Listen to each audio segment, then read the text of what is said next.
Welcome to Al Ammar Quran academy. ہماری academy کی جانب سے درس قرآن ترجمہ و تفسیر سننے کے لیے اس چینل کو سبسکرائب کیجیے۔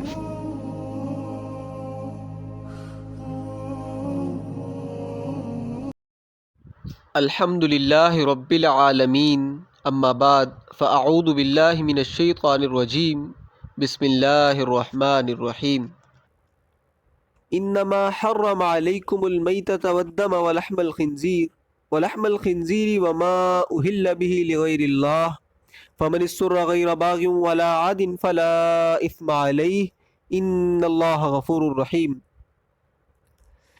لفظی ترجمہ کرتے ہیں، انما پختہ بات ہے، حرم اللہ تعالیٰ نے حرام کیا، علیکم تم پر، المیتۃ مردار، والدم اور خون، ولحم الخنزیر اور خنزیر کا گوشت، وما اور وہ چیز، اہل بھی جس کو نامزد کیا گیا، لغیر اللہ غیر اللہ کے نام پر، فمن اضطر پس وہ شخص جو مجبور کیا گیا، غیر باغن اس حالت میں کہ وہ لذت تلاش کرنے والا نہیں ہے، ولا عادن اور نہ تجاوز کرنے والا ہے، فلا اثم علیہ پس اس پر کوئی گناہ نہیں ہے، ان اللہ بے شک اللہ تعالیٰ، غفور بخشنے والے، رحیم مہربان ہے۔ ان الذین بے شک وہ لوگ، یکتمون جو چھپاتے ہیں، ما اس چیز کو، انزل اللہ جو اللہ تعالیٰ نے نازل کی، من الکتاب کتاب میں، ویشترون به اور حاصل کرتے ہیں اس کے ذریعے، ثمنا قلیلا قیمت تھوڑی، اولئک وہ لوگ ہیں، ما یأکلون فی بطونہم نہیں کھاتے اپنے پیٹوں میں، الا النار مگر آگ، ولا یکلمہم اللہ اور نہیں کلام کریں گے اللہ تعالیٰ ان سے، یوم القیامہ قیامت والے دن، ولا یزکیہم اور نہ ان کے گناہوں سے پاک صاف کریں گے، ولہم عذاب علیم اور ان کے لیے دردناک عذاب ہے۔ اولئک الذین وہ لوگ ہیں، اشتروا الضلالہ جنہوں نے خرید لی گمراہی، بالہدی ہدایت کے بدلے، والعذاب بالمغفرہ اور عذاب خرید لیا بخشش کے بدلے میں، فما اصبرہم پس کس چیز نے ان کو صبر والا کر دیا، علی النار دوزخ کی آگ پر، ذالک بان اللہ اس واسطے کہ اللہ نے، نزل الکتاب اتاری ہے کتاب، بالحق حق کے ساتھ، وان الذین اور بے شک وہ لوگ، اختلفوا فی الکتاب جنہوں نے اختلاف کیا ہے کتاب میں، لفی شقاق البتہ اختلاف میں مبتلا ہے، بعید جو دور کا اختلاف ہے۔ آن حضرت صلی اللہ علیہ وسلم کو جب اللہ تعالیٰ کی طرف سے نبوت اور رسالت ملی، اس وقت عرب میں بہت ساری خرابیاں تھیں۔ یہاں سے آپ اندازہ لگائیں کہ وہ بیت اللہ جو حضرت ابراہیم اور حضرت اسماعیل علیہ السلام نے خالص اللہ تعالیٰ کے لیے بنایا تھا، اس کے اندر اور باہر 360 بت تھے جن کی عبادت ہوتی تھی۔ یہ میں نے آپ کو پہلے بتایا تھا کہ قمری اعتبار سے سال کے تقریباً 360 دن ہیں، یہ ہر روز ایک نئے جو ہے معبود کی عبادت کرتے تھے، نئے بت کی عبادت کرتے تھے، آج اس کی اور کل اس کی۔ ان کی کوئی بات جو سیدھی نہیں تھی، اپنی مرضی سے انہوں نے بعض چیزوں کو حلال اور بعض کو حرام بنا دیا تھا۔ اللہ تعالیٰ نے ان کے باطل عقیدے کی تردید فرمائی۔ پھر مردار کا حکم بھی ہے کہ اس مقام پر اللہ تعالیٰ فرماتے ہیں، انما حرم علیکم المیتۃ، علیکم المیتہ پختہ بات ہے کہ اللہ تعالیٰ نے تم پر مردار کو حرام کیا۔ میتہ جو ہے اس جانور کو کہتے ہیں، اگرچہ فی نفسی تو حلال ہے لیکن اس کو ذبح نہیں کیا جا سکا، اس کو شریعت جو ہے وہ میتہ کہتی ہے، چاہے وہ بھینس ہو، گائے ہو، اونٹ ہو، بکری ہو، مرغی ہو، کوئی بھی شے ہو، یہ جو حلال جانور ہے، یعنی ان کو ذبح نہ کیا گیا ہو، وہ طبی موت جو ہے وہ مر گئے ہوں۔ اور جو مردار جانور ہوتا ہے اس کا جو چمڑا ہے اس کو اتارا جا سکتا ہے، اس کو استعمال کیا جا سکتا ہے۔ بخاری شریف میں روایت ہے کہ ایک بکری تھی، کافی ہٹی کٹی تھی، اچانک مر گئی، مردار ہو گئی، اس کو لوگ کھینچ کر دور پھینکنے کے لیے جا رہے تھے، آن حضرت صلی اللہ علیہ وسلم نے دیکھا تو فرمایا، ہلا اخذتم اہابہا اس کا چمڑا تم نے کیوں نہیں اتارا؟ کہنے لگے حضرت یہ مردار ہے۔ فرمایا وہ تو نظر آ رہی ہے کہ مردار ہے، تمہیں شریعت نے چمڑا اتار کر رنگنے کے بعد استعمال کی اجازت دی ہے، یعنی اسے پاک کرنے کے بعد۔ والدم اور خون حرام ہے، خون جو ہے یہ بھی حرام ہے۔ اس مقام پر خون کی تصریح نہیں ہے، یعنی خون کے بارے میں صراحت سے بات نہیں ہے، لیکن 8ویں پارے کے اندر یہ بات آئے گی دمم مسفوحہ، وہ خون جو جانور کو ذبح کرتے وقت نکلتا ہے وہ حرام ہے۔ اس کو اندرونی طور پر بھی اور بیرونی طور پر بھی استعمال کرنا درست نہیں ہے۔ بعض جاہل قسم کے لوگ خرگوش کے اس خون کو جو ذبح کرتے وقت نکلتا ہے بچوں کی بیماری کے لیے استعمال کرتے ہیں، ایک طبی نسخہ تھا، لیکن یہ جو ہے حرام ہے، جائز نہیں ہے۔ وہ چیز جو قطعی حرام ہے اس کو استعمال کرنے کی اجازت نہیں ہے، نہ بدن پر لگانے کی اجازت ہے اور نہ کھانے کی اجازت ہے۔ ولحم الخنزیر، اور خنزیر کا گوشت، گوشت کی تخصیص اس واسطے کی کہ اوپر جو ذکر ہے کلوا من طیبات، کھانے پینے کا ذکر ہے، اور کھایا جو ہے وہ گوشت کھایا جاتا ہے، چمڑا اور ہڈی جو ہے وہ کھائی نہیں جاتی، بال نہیں کھائے جاتے، اس لیے جو ہے وہ گوشت کی تصریح کی۔ ورنہ خنزیر کے بارے میں دوسرے مقام پر تو ہے کہ انہو رجس، خنزیر نجس العین ہے، ناپاک ہے، اس کا چمڑا، اس کے بال، اس کی ہڈیاں، کسی شے کے استعمال کی اجازت نہیں ہے۔ پھر فرمایا وما اہل بہ، اور وہ چیز رب نے حرام فرمائی ہے کہ جس کو نامزد کیا گیا ہو لغیر اللہ، غیر اللہ کے تقرب کے لیے، یعنی غیر اللہ کی تعظیم کی خاطر جس کو متعین کر دیا گیا ہو۔ اللہ کے علاوہ کسی کی تعظیم اور احترام کے لیے کسی چیز کو استعمال کرنا یہ بھی جو ہے یہ بھی جائز نہیں ہے، یہ بھی حرام کے زمرے میں آتا ہے۔ مہمانوں کے لیے گوشت بنانا وہ ایک الگ بات ہے، لیکن ان کی تعظیم میں ذبح کرنا خیر آگے بات آئے گی۔ اسی طرح جو ہے وہ عقیقہ جو ہوتا ہے وہ مستحب ہے، یہ بات اچھی طرح سمجھیں۔ بعض اہل بدعت جو ہے وہ شور ڈالتے ہیں اور بات کو صاف نہیں ہونے دیتے کہ عقیقہ جو ہے وہ مستحب ہے، اور وہ پیدائش کے بعد 7ویں دن ہے، نہ ہو سکے تو 14ویں دن ہو سکتا ہے، پھر بھی نہ ہو سکے تو 21ویں دن ہو سکتا ہے، یہ حدیث کے الفاظ ہیں۔ اور اگر کسی وجہ سے 21ویں دن بھی نہ ہو سکے تو جس دن بچہ پیدا ہوا ہے اس دن سے ایک دن پہلے کو جو ہے وہ عقیقہ کر سکتے ہیں، گویا کہ 7واں دن ہوگا۔ مثلا جمعے کو بچہ پیدا ہوا ہے تو آنے والی جو جمعرات ہے اس کو بندہ کر لے، اور اگر جمعرات کو پیدا ہوا ہے تو بدھ کو، اسی طرح جو ہے بدھ کو پیدا ہوا ہے تو منگل کو کر لے۔ تو ایک ہے عقیقے کا بکرا یا بکری، اگر لڑکا ہے تو اس کی طرف سے 2، اور اگر لڑکی ہے تو ایک جو ہے وہ بکرا دینا ہوگا، بکرا یا بکری۔ حدیث پاک میں آتا ہے ذکرانن کھان او اناثا، کہ نر ہو یا مادہ، اس کا کوئی فرق نہیں ہے، یعنی جو حقیقت جس کا کرنا ہے، جس جانور کے ذریعے کرنا ہے، وہ جانور نر ہو یا مادہ ہو، اس میں کوئی مسئلہ نہیں ہے۔ البتہ عقیقے کے لیے وہ جانور جائز ہے جس کی قربانی جائز ہے، عقیقہ بھی اسی جانور کا ہو سکتا ہے جس جانور کی قربانی جائز ہے، یعنی وہ ساری شرائط پائی جانی چاہیے قربانی والی۔ تو عقیقے کا مسئلہ جو ہے وہ خود شریعت نے بتایا، اور یہ صاحب نصاب کے لیے، جو صاحب نصاب نہیں ہے اس کے لیے کوئی عقیقہ نہیں، اور ہے بھی یہ مستحب ہے، فرض نہیں ہے، واجب نہیں ہے، سنت موقدہ بھی نہیں۔ پھر اسی طرح ولیمے کی سنت بھی آتی ہے، ولیمے پر بکرا یا بکری ذبح کرنا یہ بھی خود شریعت نے بتایا۔ حضرت عبد الرحمن بن عوف رضی اللہ تعالیٰ عنہ 10 مبشرہ میں سے ایک جلیل القدر صحابی ہیں، انہوں نے شادی کی اور اس وقت لوگ دولہے کے کپڑے پر جو ہے وہ رنگ لگا دیتے تھے، اور اسلام نے اس کو جو ہے منع کیا ہے، یہ غیر مسلموں کا فعل ہے۔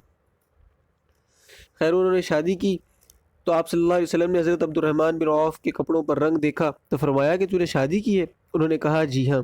فرمایا اولم ولو بشات، ولیمہ کر چاہے بکری ذبح کر کے کھلا دے، یہ بخاری شریف کی روایت ہے۔ تو ولیمے کا بکرا یا بکری اور ولیمے کے بارے میں بعض فرماتے ہیں کہ سنت موقدہ ہے، بعض کہتے ہیں کہ مستحب ہے، بعض کہتے ہیں کہ یہ اپنی حیثیت کے مطابق۔ ایک موقع پر آن حضرت صلی اللہ علیہ وسلم نے جو ہے کھجوریں اور ستو سامنے رکھ دیے اور فرمایا کہ میں نے صفیہ رضی اللہ تعالیٰ عنہ کے ساتھ شادی کی ہے اور یہ ولیمہ ہے۔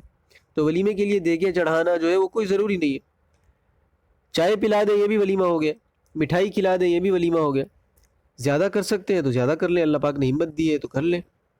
اور محتاط فتویٰ جو ہے وہ ہے کہ ولیمہ جو ہے وہ سنت ہے، فرض واجب نہیں ہے، نہ کرنے والا گناہ گار نہیں ہوتا۔ اور قربانی جو ہے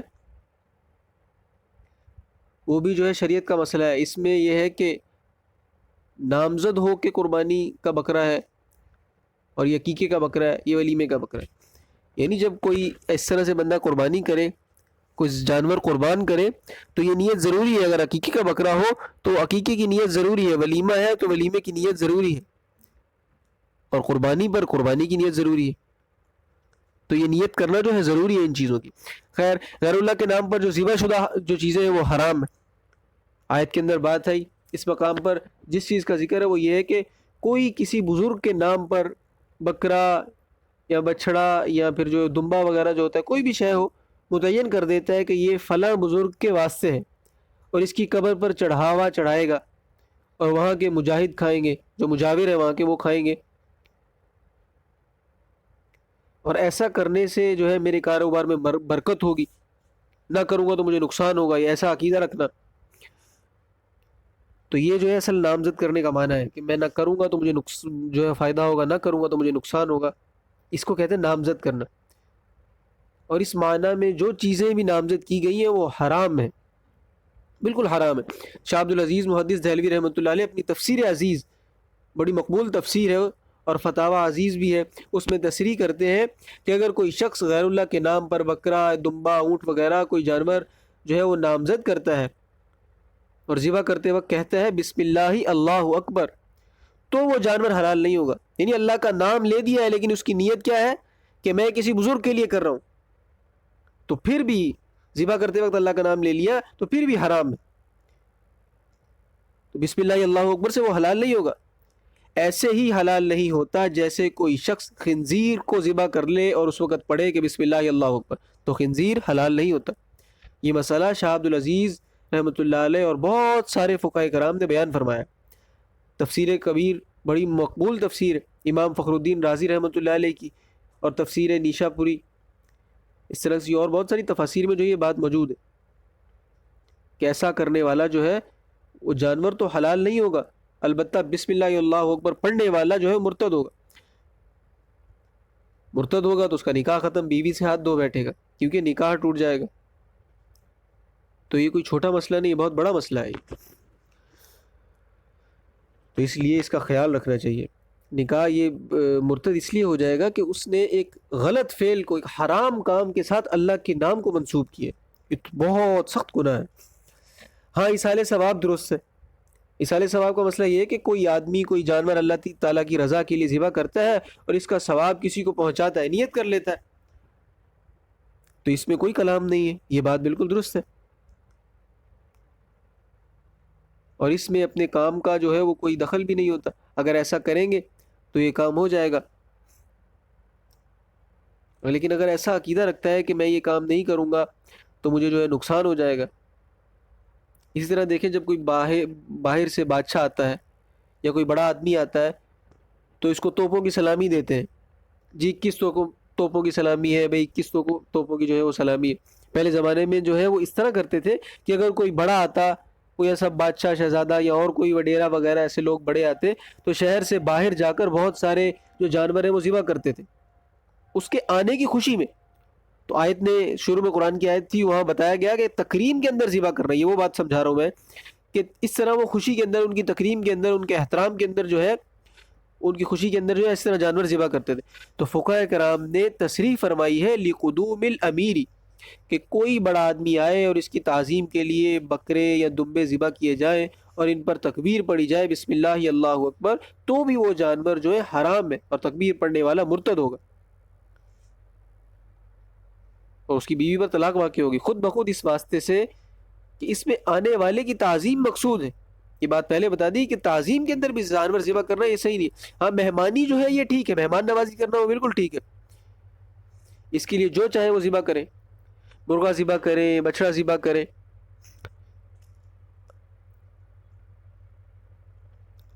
آپ جانتے ہیں کہ حضرت ابراہیم علیہ السلام کا واقعہ، انہوں نے جو ہے وہ بچڑا ذبح کیا تھا، وہ تو مہمان کی مہمانی ہے. ایک یہ ہے کہ اس کی تعظیم کی خاطر ذبح کیا جائے تو یہ حرام ہے. بکرا اور دمبا ہی نہیں، شاہ عبد العزیز صاحب محدث دہلوی رحمۃ اللہ علیہ فرماتے ہیں کہ معقولات، مشروبات، ملبوسات جو ہے یہ تمام کی تمام جو ہے، یعنی کھانے پینے کی چیزیں، دودھ، مٹھائی وغیرہ، یہ سب جو ہے پہننے کی چیزیں، یہاں تک کہ یہ سب یہی حکم رکھتی ہے. آپ جانتے ہیں کہ آج کل ایک رسم ہے 11ویں، اس کی خاصی تفصیل ہے. اور اس کے بارے میں ایک کتاب بھی ہے تنقید متین، اس پر خاصی بحث کی گئی ہے انہی رسومات پر 11ویں 12ویں کے بارے میں. اگر کوئی شخص اس ارادے سے 11ویں پکا کر دیتا ہے کہ اس کا ثواب حضرت شیخ عبد القادر جیلانی رحمۃ اللہ علیہ جو بزرگ ہیں، ان کی بزرگی میں جو کوئی شک نہیں ہے، یعنی ان کو ثواب پہنچائے گا، اگر اس ارادے سے دیتا ہے تو پھر یہ بدعت کے اندر آتا ہے. بدعت آپ کو بتایا کتنا سخت گناہ ہے. اور بدعت کیوں ہے؟ اس واسطے بدعت ہے کہ اور بھی تو بزرگ ہیں، ان کو کیوں نہیں جو ہے وہ بھیجتے؟ پھر یہی 11ویں پکا کر اس کا ثواب جو ہے اپنے والد کو کیوں نہیں ایصال کرتے، اپنی والدہ کو کیوں ایصال نہیں کرتے؟ جن کے روزے رہ گئے، بزرگوں کے اکثر روزے رہ جاتے ہیں، تو ان کو کیوں ثواب نہیں پہنچاتے اس کا؟ اور رہی بات یہ کہ شیخ عبد القادر جیلانی رحمۃ اللہ علیہ وہ بہت بڑے بزرگ ہیں، ان کی بزرگی میں کوئی شک نہیں، ان کو ہماری نیکیوں کی کیا ضرورت ہے؟ وہ تو نیکیوں کے معاملے میں اتنے امیر ہیں کہ اگر ان کی نیکیاں تقسیم کی جائیں تو کئی ضلع جو ہیں وہ بخشے جائیں. تو پھر یہ 11ویں کی تخصیص کیوں ہے؟ اور پھر یہ 11ویں سے پہلے یا بعد میں یہ کیوں نہیں کرتے؟ تو پھر یہ جس طرح ہمارے اکابرین ہیں، علماء کرام ہیں، انہوں نے کتابیں لکھی، جس طرح یہ تنقید متین ہے، تو یہ دوسری مسلک کے لوگوں نے پڑھی ہیں جو اس طرح کے عمل کرتے ہیں، ان لوگوں نے یہ کتابیں پڑھی، تو پھر انہوں نے کیا کیا کہ اس میں جو ہے وہ 11ویں کی جگہ پھر 12ویں ایڈ کر لی، 13ویں ایڈ کر لی، پھر 14ویں بھی کرنا شروع کر دی. تو آپ یاد رکھیں یہ ساری جو ہے رسومات، یہ کھانے پینے کا ایک جو ہے لمبا سلسلہ چل پڑا. تو اگر یہ ایصال ثواب کے لیے ہے تو یہ بدعت ہے.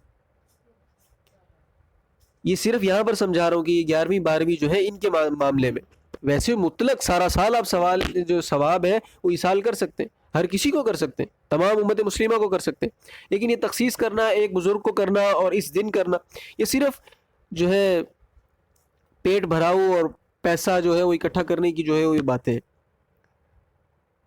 ورنہ یہ سارے بزرگوں کے لیے جو ہے ان کو کرنا چاہیے اور روزانہ کرنا چاہیے. اور اگر اس میں یہ مطلب ہے کہ میں یہ دوں گا تو میرے کاروبار میں برکت ہوگی اور میری تجارت جو ہے وہ ضرور چمکے گی، بچے ٹھیک رہیں گے، بیماری نہیں آئے گی، جانور ٹھیک رہیں گے، اور اگر نہ دوں گا تو نقصان ہوگا، اگر اس ارادے سے کرتا ہے تو یہ 11ویں دینے والا پکا کافر ہے. وہی بات ہے نا کہ ایک حرام کام کے ساتھ ان چیزوں کو منسوب کر دیا جو اللہ پاک عطا کرنے والے ہیں، جن کا اختیار اللہ تعالیٰ کو ہے. تو ایک بہت باریک باریک مسئلے ہیں، اور بہت باریک باریک مسئلوں کے اندر بہت موٹی موٹی باتیں، اس توجہ سے سمجھیں. آپ کے سامنے بالکل صاف مسئلہ ہے. تو غیر اللہ کے نام پر کوئی چیز دینی جو ہے وہ حرام. فمن السر، جو شخص مجبور، پھر آگے یہ بات آتی ہے، جو شخص مجبور کیا گیا، غیر باغ ولا عاد، وہ لذت بھی نہیں تلاش کرتا اور تجاوز بھی نہیں کرتا، فلا اسم علیہ، تو اس پر کوئی گناہ نہیں ہے. مثال کے طور پہ کوئی ایسی جگہ ہے کہ بھوک کی وجہ سے جان نکلنے کا خطرہ ہے، کوئی ایسا سفر ہے، کوئی ایسا حادثہ پیش آ گیا ہے جہاں پر دور دور تک کوئی پانی نہیں ہے، کوئی کھانا نہیں ہے، اور وہاں پر اسے کوئی مردار ملتا ہے یا کوئی خنزیر ملتا ہے، اس کے سوا کوئی اور کوئی چیز نہیں ملتی، تو وہ اتنا کھا لے جس سے اس کی جان بچ جائے. مثلا ایک چھٹانگ سے اس کی جان بچ سکتی ہے، اتنی غذا میسر ہو سکتی ہے کہ اس کی جان بچ جائے، تو 6 تولے نہیں کھا سکتا، یعنی اتنا تھوڑا سا ذرہ بھی اوپر نہیں کھا سکتا. اور ذائقہ تلاش کرنے کے لیے جو بالکل نہیں کھا سکتا. امام حنیفہ رحمۃ اللہ علیہ غیر باغن کا ترجمہ اس طرح کرتے ہیں کہ وہ لذت تلاش کرنے کے لیے نہیں کھاتا، ولا عادن، اور ضرورت سے زیادہ نہیں کھاتا. امام شافعی فرماتے ہیں کہ اسلامی حکومت ہو تو صحیح معنی میں اس کا جو باغی ہے اگر وہ بھوکا ہے تو اس کو نہیں کھا سکتا. عادن کا معنی جو ہے وہ گناہ کے سفر پر جا رہا ہے، ان کے نزدیک، امام شافعی کے نزدیک گناہ کے سفر پر اگر کوئی جا رہا ہے، مثلا چوری ڈاکے کے لیے جا رہا ہے، تو اس کے ساتھ اگر ایسا معاملہ پیش آتا ہے کہ وہ مرنے کے قریب ہے اور کھانے پینے کے لیے کچھ نہیں ہے، تو اس کا یہ جو سفر ہے سفر معصیت ہے، گناہ کا سفر ہے، تو وہ بھوکا ہونے کے باوجود اس کو نہیں کھا سکتا. لیکن ہمارے نزدیک جو ہے وہ کھا سکتا ہے، احناف کے نزدیک جو ہے وہ کھا سکتا ہے. تو یہ کہتے ہیں کہ پھر اگر وہ مجبور ہے اور نہ کھائے اور مر جائے تو گناہ گار ہوگا، کیونکہ رب تعالیٰ نے اجازت دی ہے. ہمارے نزدیک یہ ہے کہ اگر ایسے موقع پر، یعنی اس کی جان نکل رہی ہے، بھوک کی وجہ سے مرنے والا ہے، اور اس کے پاس مردار ہے، کوئی اور خنزیر وغیرہ ہے جس کو وہ کھا سکتا ہے، جس سے اس کی جان بچ جائے، تو اس وقت اگر وہ نہیں کھاتا، پھر وہ مر جاتا ہے اس بھوک کی شدت میں، تو پھر وہ گناہ گار ہوگا، کیونکہ رب تعالیٰ نے اجازت دی ہے، قرآن ہمارے سامنے ہے، اور اس نے رب کی اجازت کو قبول نہیں کیا۔ اس طرح اگر کوئی ایسا مقام ہے کہ پیاس کی وجہ سے جان خطرے میں ہے اور شراب کے بغیر کوئی شے نہیں ہے، دور دور تک جو کوئی چیز نہیں ہے، اور اگر ڈھونڈنے جاتا ہے اتنی دور ہے کہ وہ مر جائے گا، میلوں کا فاصلہ ہے، تو ایسی حالت میں اس کے لیے پینا جائز، اور نہ پیے گا اور ایسے ہی مر جائے گا تو گناہ گار ہوگا، کیونکہ مضطر ہے، اور پی لے گا تو اس پر کوئی گناہ نہیں، اتنی پینی ہے کہ جس سے جان بچ جائے اور جو تلافی ہو جائے پیاس کی۔ ان اللہ غفور الرحیم، بے شک اللہ تعالیٰ بخشنے والے مہربان۔ ان الذین یکتمون، بے شک وہ لوگ جو چھپاتے ہیں، ما انزل اللہ من الکتاب، وہ حکم جو اللہ تعالیٰ نے نازل کیے ہیں اپنی کتاب کے اندر، ویشترون بہ ثمنا قلیلا، اور حاصل کرتے ہیں ان کے بدلے قیمت تھوڑی، ان کے بدلے تھوڑی قیمت حاصل کرتے ہیں۔ اولئک ما یاکلون فی بطونہم الا النار، یہ لوگ نہیں کھاتے، اپنے پیٹوں کے اندر جو ہے نہیں بھرتے مگر دوزخ کی آگ کو۔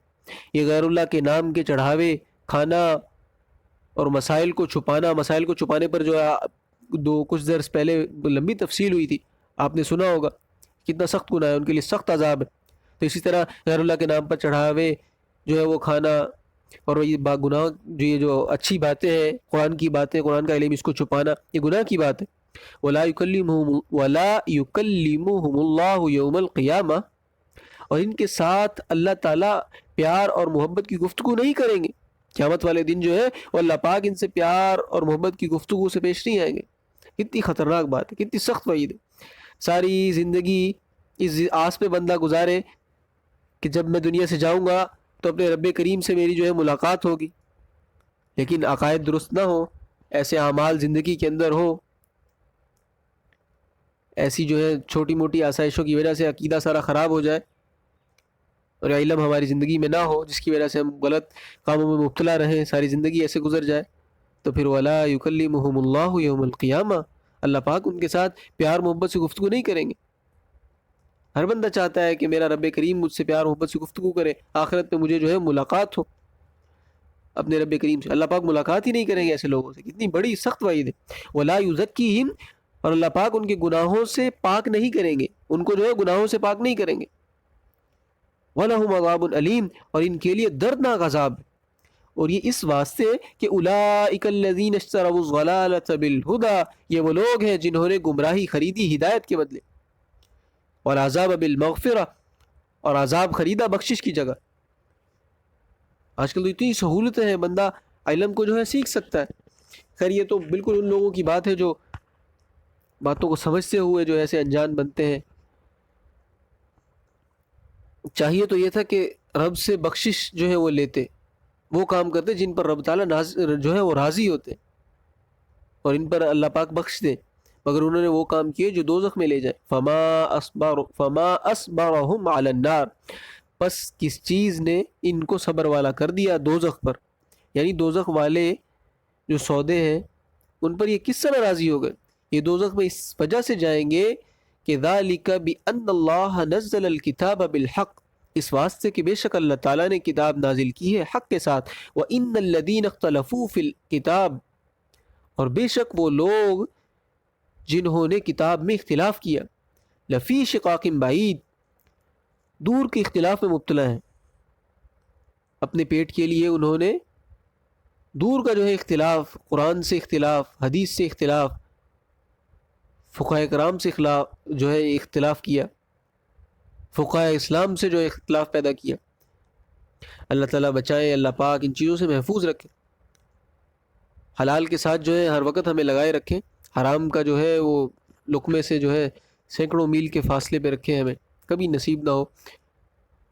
حلال جو ہے بندہ تھوڑا کھا لے لیکن حلال کھا لے، آخرت جو ہے وہ بڑی چیز ہے، ہمیشہ کی زندگی ہے، اس کے لیے جو ہے تیاری کرنی ہے۔ اور رمضان بھی بہت تیزی کے ساتھ جو گزر رہا ہے، مجھے بھی دعاؤں میں یاد رکھیے، اور ایک دوسرے کے لیے دعائیں کریں۔ جو غائبین کے لیے دعا کرتا ہے تو فرشتے اس کے حق میں وہی دعائیں جو ہیں وہ آمین کہتے ہیں انہی دعاؤں پر۔ جو کسی غیر کے لیے دعا کرتا ہے، اللہ پاک وہ دعائیں اس کے حق میں جو ہے وہ قبول ہوتی ہیں، وہ دعائیں اللہ پاک قبول کرتے ہیں۔ تو اس لیے دوسروں کے لیے زیادہ سے زیادہ دوسروں کے لیے دعا کرنے والے ہو۔ آپ کے سامنے ہے کہ پیارے نبی صلی اللہ علیہ وسلم کیسی عظیم ذات ہے کہ ان کے لیے اس کائنات کو بنایا گیا. اللہ پاک نے اس کائنات کو ہمارے نبی کے لیے بنایا. اتنی عظیم ہستی نے اپنی ساری زندگی میں اپنی آل کے لیے، اپنی اولاد کے لیے دعائیں نہیں کی، اس امت کے لیے دعائیں کی، اور اپنے لیے کبھی دعا نہیں کی. بہت کم مواقع ہیں جہاں پر اپنے لیے دعا کی، اپنی آل کے لیے بہت کم مواقع ہوں گے، لیکن جو ہے اس امت کے لیے کتنی دعائیں کی. تو ہم بھی ان کے امتی ہیں، ہم جو ہے ان کی باتوں پر، ان کے بتائے ہوئے راستے پر چلنے والے ہوں، جتنا ہو وہ دوسروں کے لیے دعائیں کرنے والے ہوں. اور ایک بات یاد رکھیں، جس سے تکلیف پہنچتی ہے اس کو یہ سمجھ کر معاف کر دیں کہ وہ کلمے والا ہے، ایمان والا ہے، وہ ہم سے بہت ساری نیکیوں میں اچھا ہوگا، اور اس کی تکلیف پر، اس کی کسی بات پر، اس کی کسی دل آزاری پر جو آپ کی دل آزاری ہوئی ہے، اس کی کسی بات پر جو آپ کو تکلیف پہنچی ہے، اس پر آپ کو اجر ملے گا. اور اللہ پاک جب اجر دیتے ہیں تو بے حساب ہوتا ہے. انسان کے کیلکولیٹر اور کمپیوٹر فیل ہے اس کے سامنے. تو اس لیے جو ہے وہ اللہ کے ہو کر زندگی گزارے، حضور صلی اللہ علیہ وسلم کے بتائے ہوئے راستوں پر چلنے کی پوری کوشش کریں. تو اس کے ذریعے سے سارے جو ہمیں زندگی کے جو مسائل ہیں وہ حل ہونا شروع ہو جائیں گے. ہمیں پتہ نہیں چلے گا، ہمارے قدم بڑھانے سے پہلے جس کام کے لیے قدم بڑھانا ہوگا، وہ قدم بڑھانے سے پہلے مسائل حل ہو جائیں گے. تو اس لیے اللہ کے ہو کر زندگی گزاریں. جو پڑھا سنا اللہ پاک اس پر عمل کرنے کی توفیق عطا فرمائے. وآخر دعوانا ان الحمد للہ رب العالمین.